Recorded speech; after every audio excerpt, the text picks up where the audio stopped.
Ndabaramutse nongera ndabaha ikaze bakunzi ba BTV Burundi mu mwanya w'amakuru mu Kirundi. Reka muhundire dore kuri izi ngingo nkuru ziyagize.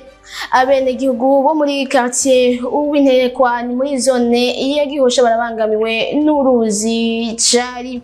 Nayo abafundi bubaka amazu barasaba abafise amazu y'ubwubatsi cyangwa amashirahamwe ko boza barabaha ubuzi. Aya n'ayandi ni mukanya.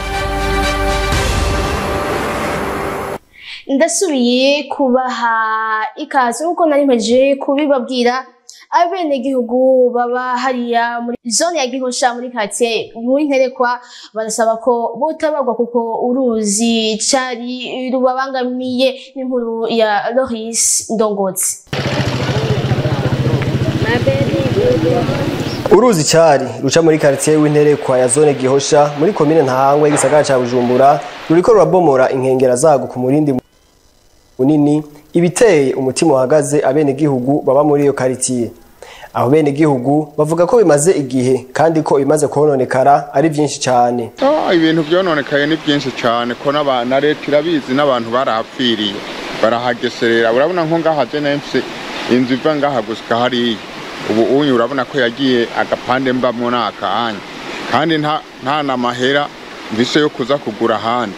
Ibarabara risanzwe ari dukuru kandi racamwo n'amabeni rigacamwo n'ibiduga binini bitwaye amakara bitwaye imbaho mugabo ubu byose ntibikironkaho ivyo imodoka ntibironkaho bica kubera ikibarabara ryarabomotse musanzwe mubibona. Basaba leta ko yo kwihutira kugira icikoze kugira bakingirwe be n'ivyabo. Cyo twe dusaba leta nuko batubwiye ko bazoza kuhubaka hama ntibaze kuhubaka. Sinzi ko bazoza kuhubaka ariko abantu bakaba ko batembye.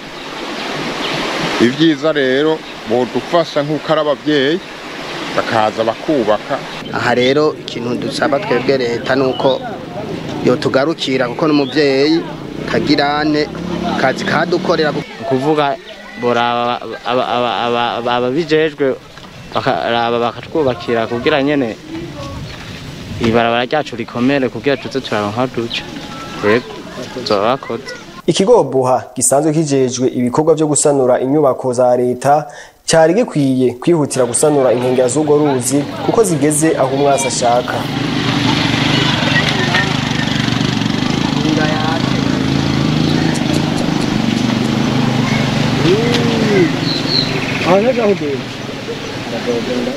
Abafundi bubaka amazu bafise ikirindiro kuri Mendevre muri quartier Taba muri zone ya Gihosha barasaba abafise amashirahamwe yo kubaka ko bobashigikira mu kubaha ubuzi. Raphael Nyandwi. Aha turi ni muri quartier Taba muri zone Gihosha commune Ntahangwa neza na neza ni kwibarabara ry'igihugu nimero 1 aho benshi bita kuri Mendevre. Ukiyashika usanga umugwi munini w'abantu nk'abari mu gikorane. Abo sabandi n'abafundi bubaka amazu baba barindiriye ko baronka akazi kugira baronke uko bokwikenura mu buzima. Bamwe mu bafundi twaganiriye batubwiye ibibazo bafise mu kazi kabo hamwe nuko akazi kabo gatunganijwe. Ngaha ntitukaronka byoroshe kiretse gusa iyo uronse uyu mupatro aje ukavugana yego karashobora kukorohera aho n'amayinga birashobora guhera utakaronse n'amezi abiri mbere je nk'ubu hoho araheze nk'amezi 5 n'igice atakazi ndonke. Akazi ko ngane gashobora kuboneka neza kuko abantu ni beshi, hari abashirapantiye, hari amaso, harimo abayidi, umva turi beshi, akazi gashobora kuboneka. Abo bafundi banagize ico basaba kugira akazi kabo kagende neza. Ico dusaba ngaha anye kugira ngo akazi kacu kagende neza nuko hoboneka ibikorwa leta nayo nyene iri kirarondera abo bakozi ikazi kabakura ngaha tugaheza twese tugakorera uburyo bumwe nk'uko aba leta izi aho ikura abo bakozi. Twe dusaba kuronka akazi tugakora akazi misi yose kuko ngaho ramara ningo cyari kurakora bakuma dukora misi yose tukazana amashirahamwe bakaduha akazi tweko akazi ko ngana na president Mendes barayizi kwihari. Abo bafundi bakaba bari no mu migambi yo kwiyungunganya kugira bakorere mu makoperative azobafashe kwiyungunganya mu iterambere. Mu gihe abanyeshuri ba kaminuza y'u Burundi babagiye gutora ingurane basanzwe bahabwa na leta y'u Burundi ku mabanki, birasaba ko batonda imirongo miremire gutyo ivyigwa vyabo ntibigende neza. Alain Loris Ndongotsi. Uko amezi 3 arangiye abanyeshuri biga muri kaminuza y'u Burundi bararonswa na leta ingurane y'amafaranga 180. Iyo ayo mafaranga ageze gutangwa abo banyeshuri bayatora mu mabanki atandukanye.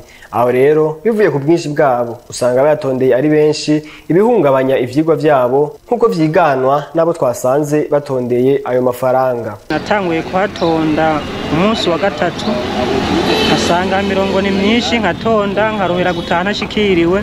Intambamye kabisa ni nyinshi kuri twebwe kuko icambere cyo dutakaza umwanya wo kwiga, ico ni icakabiri naco turatakaza umwanya wo kwitunganya mu bikorwa binabiriye tuba turimwo, ugasanga umwanya munini yatwawumaze turi nga. Amafaranga muje gutonda nga umaze kwingana gutonda je naje kuva kwa kane naraje ndatonda imisi 2 maze kubona ntoze imisi 2 nkabona sindose naciye mpitamo kwigira ngavuga ati nubundi ni gwanje nyene ntangiri nkubu nkaje nifatiye kuwa mbere mfise examen kuvuga nkubu naho ndi hano mu ishuri hari ikundwa ko turiga byabaye ngombwa yuko yo kunda yiheba kuko amafaranga neza ngana yakeneye mu bisanzwe. Abanyeshuri basaba leta ko yoraba ubundi buryo yotangamo ayo mafaranga kugira boroherezwe.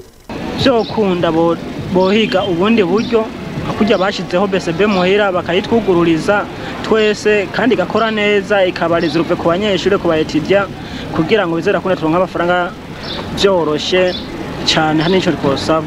Ivyo biruko mu gihe naho abanyeshuri baronswa amafaranga bavuga ko adakwiye bafatiye ku kungene ubuzima bubandanya buzimba mu gisagara. Inyifato y'umuntu mu buzima busanzwe naho ihuriye n'umugwi w'amaraso abasanzwe afise, bivugwa na Deborah Irakiza umuhinga mu by'inyifato Bernice Igiraneza. Mu gihe abenshi muri iki gihe bibaza ko umugwi w'amaraso w'umuntu ushobora gusigura inyifato yiwe mu mibereho ya misi yose, Deborah Irakiza umuhinga mu by'inyifato arabibeshuza. Nta cigwa kirerekana yuko umugwi w'amaraso w'umuntu ushobora gutuma umuntu yitwara ukuntu gutandukanye. Ahubwo nibaza ko kubera ko twagumye tuvyumva kenshi abantu baratevye bibaza yuko ari vyo mugabo atari vyo. Amaraso umugwi w'amaraso w'umuntu ushobora gutuma umuntu yitwara uku canke kuriya. Nk'abantu bafise groupe sanguin ya A, hari abantu benshi bavuga yuko ari abantu ngo bari sérieux, n'abantu ngo ikintu bakimvire bakagikora neza atakintu kimwe. Mugabo hariho nabandi bo mu yindi migwi ushobora usanga bameze uko.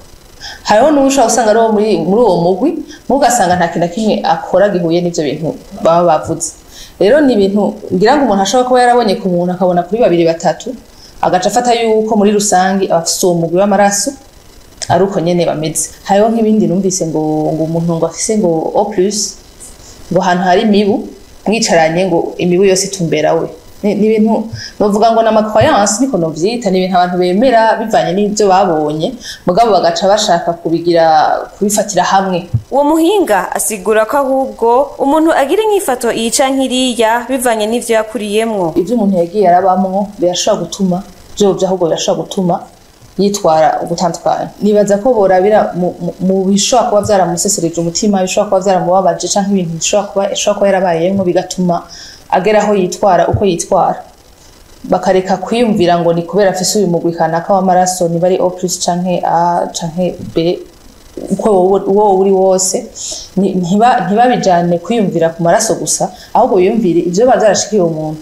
Niba akeneye ubufasha bamutware ko bashobora kumufasha. Ivyo byose ni ibintu umuntu atafata minnego canke ngo ace yicara yibaza ngo biriko bitumwa n'amaraso ntaco bihindurako. Inyifato ni ikintu gishobora guhinduka bivanye n'ingene umuntu umufasha. Mwomenya ko umuntu wese afise umugwi w'amaraso umwe muri ikurikira AB, A, O, B ikurikirwa n'akamenyetso ko gukuramwo canke ko guteranya. Tutandukire ku makuru avugwa mu makungu dushirizwa na Benoit Sendayirwanya. Ishiramwe mpuzamakungu riraba ivy'impunzi muri Palestina ryaragirije igihugu ca Israel kuri uno wa mbere uheze igenekerezo rya kane Ruhuhuma uno mwaka abarongoye Palestina ko boba barakoze ivyaha vyo guhohotera bamwe mu bakozi baryo bari bahagaritswe kuva ku igenekerezo rya ndwi gitugutu 2023 muri Gaza.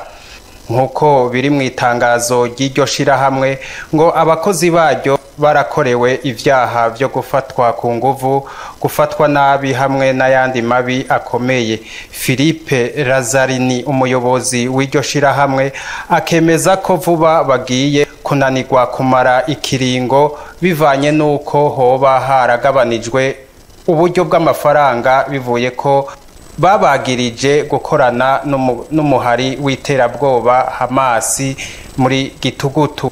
Akongera koko ishigwa mu ngiro ry'uwo mugambi ugayitse wari wateguriwe hamwe n'uwo gusambura inyubakwa mu karere. Iryo shirahamwe rikaba rikoresha abakozi bagera ku 1300. Israeli kikagiriza iryo shirahamwe ko ryoba rikoresha abasirikare bahurikiye mu migwi y'iterabwoba bagera ku 150. Inyuma yaho Israeli cagirije iryo shirahamwe imfashanyo y'amafaranga agera ku miliyoni 150 y'amanyamerika akaba yaciye ahagarikwa.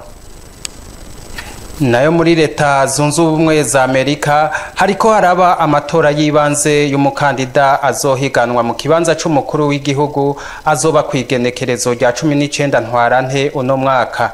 Ayo matora yibanze yo mu mugambwe w'abarepublike Donald Trump asanzwe ahurikiyemwo akavuga ko abona neza ko ari we aja gufata ikibanza ca mbere atsinze Nikki Haley w'imyaka 52 bari kumwe muri uwo mugambwe kugira abe ari we azohiganwa na Joe Biden wo mu mugambwe w'abademokrate.